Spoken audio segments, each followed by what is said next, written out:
বন্ধুরা, আমি আবার চলে এলাম একটা খুব সুন্দর রেসিপি নিয়ে। সেটা আমি দেখাবো চিলি চিকেন কিভাবে বানাতে। আপনারা যারা নতুন এই চ্যানেলে, অবশ্যই বন্ধুরা চ্যানেলটি সাবস্ক্রাইব করবেন। কোনো বন্ধু হয়ে থাকলে ভিডিওটা পুরোটা দেখবেন। চলুন তাহলে বন্ধুরা শুরু করা যাক আজকের এই ভিডিওটা। আমি এখানে প্রায় 2.5 কিলো ওজনের মাংস নিয়েছি। চিকেন গুলোকে ঠিক এইরকম ছোট্ট ছোট্ট করে কেটে নিয়েছি। আর এর মধ্যে প্রথমে আমরা ম্যারিনেশনের জন্য 2 চামচ ভিনিগার দিয়ে দিচ্ছি। তারপরে 4 চামচের মতন কর্নফ্লাওয়ার দিয়ে দিচ্ছি, আপনারা চাইলে একটু কম বেশি করে নিতে পারবেন।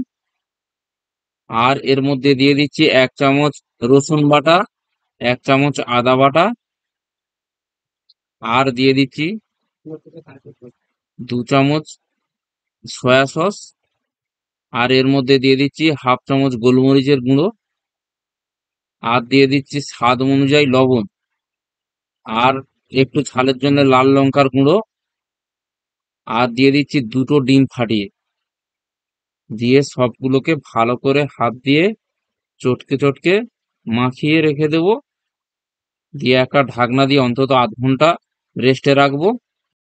এবার একটা চাইনিজ কুক নিয়ে নিয়েছি, নিয়ে ওর মধ্যে কিছুটা সাদা তেল ঢেলে দিচ্ছি।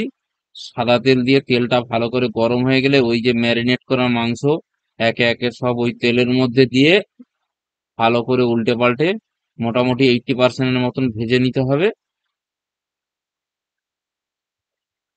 তেলের মধ্যে দেওয়ার পরে মনে রাখবেন বেশিক্ষণ রাখবেন না, তাহলে পুড়ে যাবে। একটু হালকা এদিকে লাল হয়ে গেলে উল্টে পাল্টে মোটামুটি 80% মতন ভেজে নিতে হবে। ভেজে নেওয়ার পর ওইগুলো সব তুলে একটা জায়গাতে রেখে দেবো। আবার এই কড়াটা ভালো করে পরিষ্কার করে নিয়ে ওর মধ্যে আর একটু সাদা তেল দিয়ে দিচ্ছি।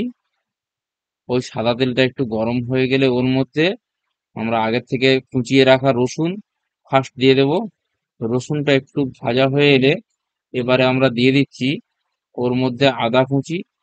এটা একটু ভালো করে ভাজা হয়ে গেলে কেউ যদি ঝাল খেতে চায় তখন দিয়ে দেবো কাঁচা লঙ্কা কুচি। কাঁচা লঙ্কা কুচিটা একটু ভাজা হয়ে গেলে আগের থেকে এইভাবে ছোট বড় বড় করে পেঁয়াজ কেটে রাখা ওগুলো দিয়ে দেবো। পেঁয়াজটা বেশি ভাজবেন না, অল্প একটু ভাজতে হবে, কারণ এটা কাঁচা কাঁচা থাকলে তবেই ভালো। এবারে দিয়ে দিচ্ছি ক্যাপসিকাম গুলো, আগের থেকে এরকম তিন কোনা তিন কোনা ভাবে কেটে রেখেছিলাম ওগুলো। এবারে এর মধ্যে আমরা দিয়ে দিচ্ছি সয়া সস। সয়া সস দেওয়ার পর তারপরে দিয়ে দিচ্ছি টমেটো সস বা টমেটো কেচাপ। এটা দেওয়া হয়ে গেলে এবারে দিয়ে দিচ্ছি চিলি সস। আপনারা চাইলে রেড চিলি সস দেবেন, তাতে ভালো হবে। সমস্ত উপকরণগুলি দিয়ে ভালো করে একটু নেড়ে তারপরে আমরা আগে থেকে যে ভেজে রাখা মাংসগুলো দিয়ে দিচ্ছি।